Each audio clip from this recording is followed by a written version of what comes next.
nakaangat pa.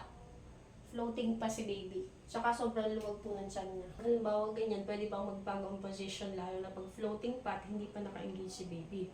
Hello mga ko-cervix! So, meron po tayo ngayon i-check up.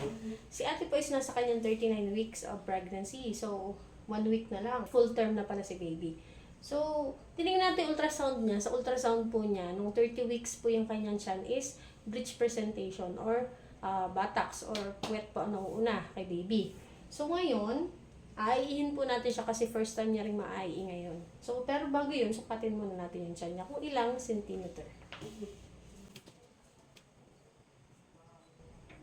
Ang kakapain mo, floating pa din talaga po ito. Kapain muna pala natin. Floating pa. Pero na ito malambot na. Dito yung pinakamalambot niya. Dito, sobrang nakaangat pa. Floating pa si baby. Tsaka sobrang luwag po ng tiyan niya. Kung makikita niyo. Ayan, oh, luwag. 31 centimeters. So, mag-a-IE na po tayo. Trinita mo. Ngayon malalim. Sobrang taas pa ni baby.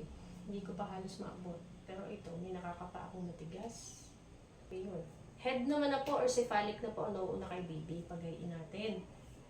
Kaya lang, floating pa talaga. So, yung ganito pong case, kapag halimbawa ganyan, pwede bang magbago ang position lalo na pag floating pa at hindi pa naka-engage si baby.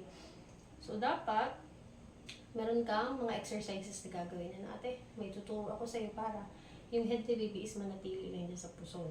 Hindi na magtaas pa o mag-ikot. Kasi pag sobrang luwag ang tiyan, at saka hindi naman ganun kalakihan si baby, lalo na't may pero kung history na breech presentation, pwede pa pong magbago ang position ni baby. Saka dapat ito ipasundo mo na kay mister para siya bumaba. Ha? Kailangan bumaba at kailangan matagtag or maglakad-lakad ka lagi. Okay?